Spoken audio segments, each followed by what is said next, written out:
or at one of the events, you actually got stabbed, right?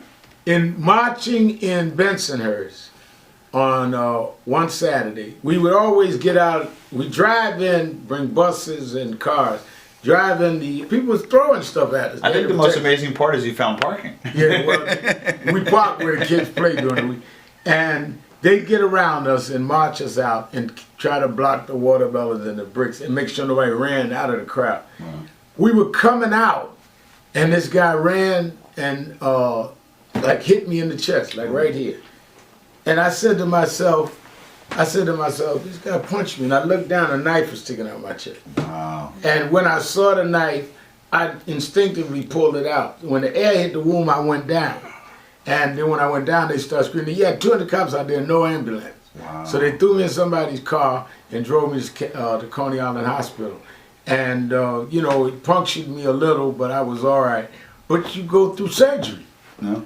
And I was in the hospital 5 days, and, you know, you go through the learn back to walk again after surgery and all that. So, I mean, like 2001, I went down to Puerto Rico. There was this Navy base in Vieques. We said it was causing asthma. We protested. They gave me 3 months in jail.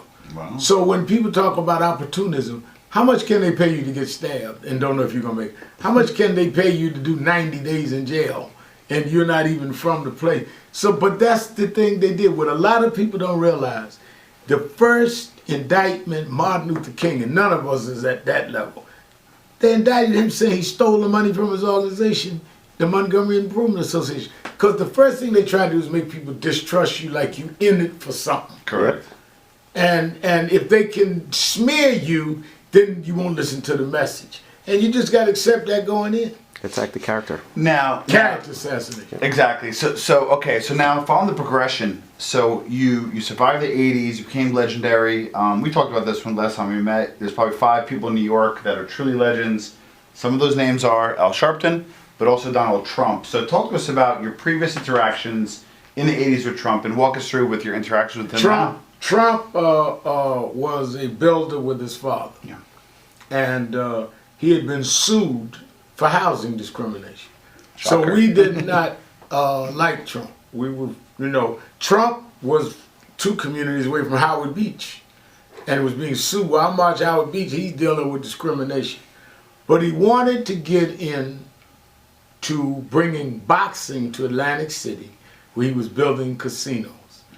Don King, who was supporting my youth group and knew me from Jesse Jackson days, told him, the kid that's the hottest boxer right now, getting ready to be champion, is from Brooklyn, and he looks up to Al Sharpton.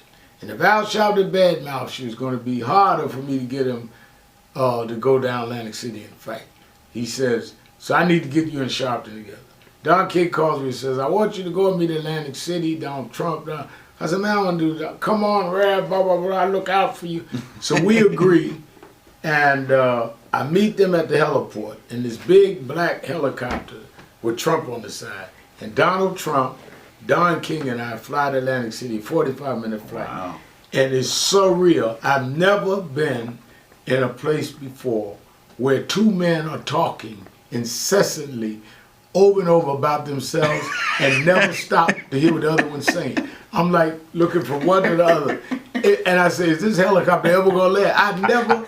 You couldn't get a word in there edgewise. And I don't even think they stopped to come up for the new breath. It's just 45 minutes. So I knew then if Donald Trump had been born black, he'd have been Don King. I mean, they were just total self. Well, they both got gray hair, right? Right. So Trump, you know, we talk, I argue with him and all that about the discrimination.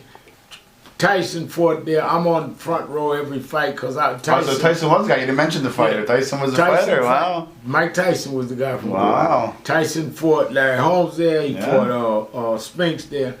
And then Central Park case happened. That's right, okay. And a woman, white woman, viciously raped, almost killed in Central Park. They coerced 5 young black and Latino boys to say they did it. One of their grandmothers called me, and I'm going to defend them because I didn't see the evidence. And they talked around me like, how could you defend this rapist? Sharpton just hates white people. I just didn't believe these guys did it. They went to jail.